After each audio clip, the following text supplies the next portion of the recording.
नमस्कार मित्रों, हमारे सभी प्यारे दर्शकों को हर हर महादेव। आज हम आपको महादेव के चमत्कार की एक ऐसी सच्ची घटना बताने वाले हैं जो वाकई में आपको हिला कर रख देगी, जिसे हमें लिखकर भेजा है मध्य प्रदेश के रतलाम शहर में रहने वाले रवि किशन जी शर्मा ने।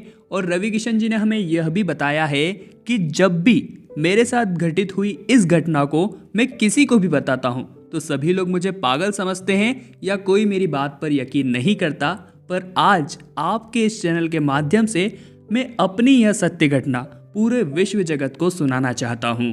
तो आइए जानते हैं ऐसा क्या हुआ था रवि किशन जी के साथ जो वे आपको बताने के लिए इतने उत्सुक हो रहे हैं। शुरू से लेकर अंत तक इस वीडियो को देखने के बाद आप नीचे कमेंट बॉक्स में अपनी राय जरूर दीजिएगा, क्या यह घटना सत्य हो सकती है। तो आइए शुरुआत करते हैं। रवि किशन जी ने हमें बताया कि मेरे साथ मेरा पूरा परिवार महादेव शिव का अनन्य भक्त है। हम अलग अलग उनके धाम जाया करते हैं। ऐसी ही एक योजना हमारी तब बनी जब मेरे साथ मेरे पूरे परिवार ने ओमकारेश्वर धाम जाने का निश्चय किया। उसके बाद रवि किशन जी अपने पूरे परिवार के साथ अपनी ही कार में ओमकारेश्वर के लिए निकल गए। परंतु उन्हें बिल्कुल भी अंदेशा नहीं था कि आज की उनकी ये यात्रा उनके जीवन की सबसे कठिन यात्राओं में से एक होने वाली है।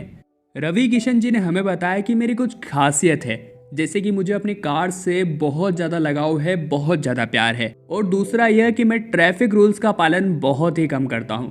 परंतु मुझे बिल्कुल भी अंदेशा नहीं था कि इसकी कीमत मुझे इस यात्रा के दौरान बहुत भारी पड़ने वाली है। दोस्तों, हुआ कुछ यूँ कि रवि किशन जी ने आधी यात्रा ओमकारेश्वर जाने की तय कर ली थी। तभी उनके रास्ते में एक रेलवे क्रॉसिंग आई। वहां पर रेड सिग्नल तो हो चुका था कि रेल आने वाली है, परंतु चूंकि क्रॉसिंग अभी तक नहीं लगाई गई थी तो रवि किशन जी को लगा कि मैं तुरंत ही इसे पार कर लूंगा और इससे हमारा समय भी बचेगा। रवि किशन जी के परिवार वालों ने उनसे कहा कि हमें कानूनी नियमों का पालन करना चाहिए और यह तो बहुत बड़ी रिस्क है। तभी रवि किशन जी ने उनके परिवार से कहा कि यह तो मेरे लिए बहुत छोटी मोटी बात है और इन सब चीज़ों का पाला तो मेरे से रोज बढ़ता रहता है। और उन्होंने गाड़ी स्टार्ट कर दी। जैसे ही वो सीधे गए और ट्रैक को पार करने ही वाले थे तभी दोनों साइड से वहां पर क्रॉसिंग लग गई। वहां पर कोई व्यक्ति भी उपस्थित नहीं था। सभी कुछ टाइम अनुसार और सेंसर के माध्यम से हो रहा था। यह देख रवि किशन जी के साथ पूरे परिवार वाले घबरा गए कि हम तो न उधर के रहे न इधर के रहे, हम तो बीच ट्रैक पर ही फंस गए। एकदम से साइड में से उन्हें ट्रेन का तेज हॉर्न सुनाई दिया, जिनसे उनकी दिल की धड़कनें और भी ज़्यादा तेज हो गई। भले ही ट्रेन बहुत दूर लग रही थी, परंतु यूँ कहते हैं ना कि ट्रेन की गति का अंदाज़ा हम नहीं लगा सकते। पल भर में यहाँ तो पल भर में वहाँ। चूँकि रवि किशन जी को अपनी कार से बहुत ज़्यादा लगाव था, ऐसे में वो कोशिश कर रहे थे कि किसी तरह ट्रेन के आने से पहले वो अपनी कार को थोड़ा साइड कर दे ताकि वो थोड़ी क्षतिग्रस्त हो, उसे ज़्यादा हानि न हो। परंतु बहुत प्रयास करने के बावजूद वो सफल नहीं हो सके। ऐसे में जब उन्हें लगा कि ट्रेन अब हमारे पास आने ही वाली है तो उन्होंने अपने परिवार वालों को कार से बाहर निकालकर सुरक्षित जगह पहुंचाने का निश्चय किया और ऐसा कर पाने में वे सफल भी हुए। परंतु फिर भी उनका मन अपनी कार को अपनी आंखों के सामने टूटता नहीं देख सकता था। वो वापस जाकर अकेले कार में बैठ गए। उनके परिवार वाले उन्हें बहुत रोकते रहे, परंतु उनका मकसद यही था ट्रेन आने से पहले किसी तरह मैं अपनी कार को थोड़ा सा साइड में लगा दूं। उसी बीच रवि किशन जी को अपनी गलती का भी बहुत बड़ा एहसास हुआ कि शायद ये सब कुछ मेरे अहम का ही नतीजा है। उन्होंने महादेव से प्रार्थना की कि मैं तो आपके धाम आ रहा था, बीच में रास्ते में भले ही बाधाएं आए, परंतु हमें सही सलामत ओमकारेश्वर पहुंचाना आप ही का दायित्व है। ऐसे में दोस्तों, महादेव को उनकी बात तो सुननी ही थी, परंतु इधर स्थितियां बहुत ज़्यादा बिगड़ रही थी। उनके परिवार वाले जोर जोर से चिल्ला रहे थे और बहुत ज़्यादा नज़दीक उनके ट्रेन आ चुकी थी। और रवि किशन जी फिर भी कार से उतरने को तैयार नहीं थे। उनका पूरा ध्यान लगाव अपनी प्यारी कार पर था। और अपने इस भक्त का हठ देखकर महादेव को भी उनकी सुननी ही पड़ी।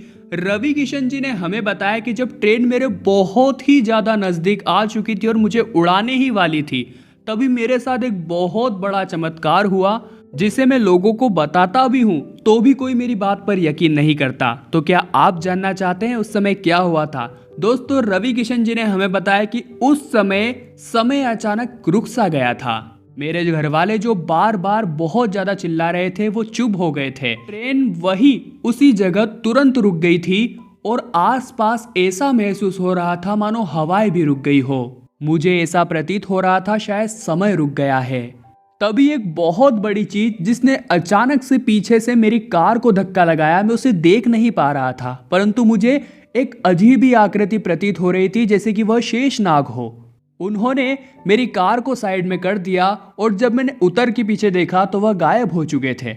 मेरे बिल्कुल भी कुछ समझ नहीं आ रहा था। तभी मैं देखता हूं कि अचानक से समय फिर से प्रारंभ हो गया है और ट्रेन निरंतर सीधी चल गई और मेरी कार को 1% हानि नहीं पहुंची थी।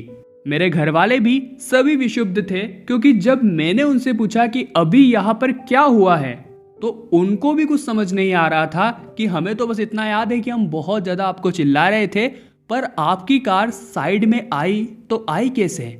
उसके बाद रवि किशन जी ने सभी परिवार वालों को समझाया कि उनके साथ किस प्रकार का चमत्कार हुआ है। फिर भी उनकी बात को किसी ने नहीं माना। सब यही कह रहे थे कि शायद आपने ही कार साइड में कर ली हो और आपको भ्रम हुआ हो। उसके बाद सभी ने इस बात को भुलाकर ओमकारेश्वर यात्रा की ओर प्रस्थान किया। वहां पहुंचकर बाबा महाकाल के बहुत अच्छे से दर्शन किए और चूंकि वे अभी सही सलामत है इसके लिए उन्हें शुक्रिया अदा भी किया। कमेंट बॉक्स में आप बताइए, क्या रवि किशन जी की यह घटना सत्य हो सकती है या वाकई में यह उनका भ्रम है? साथ ही में इस वीडियो को लाइक करने के साथ ही हमारे इंस्टाग्राम पेज महादेव मिरेकल पर आप अपनी सत्य घटना हमें भेज सकते हैं। अभी के लिए आप सभी को हर हर महादेव।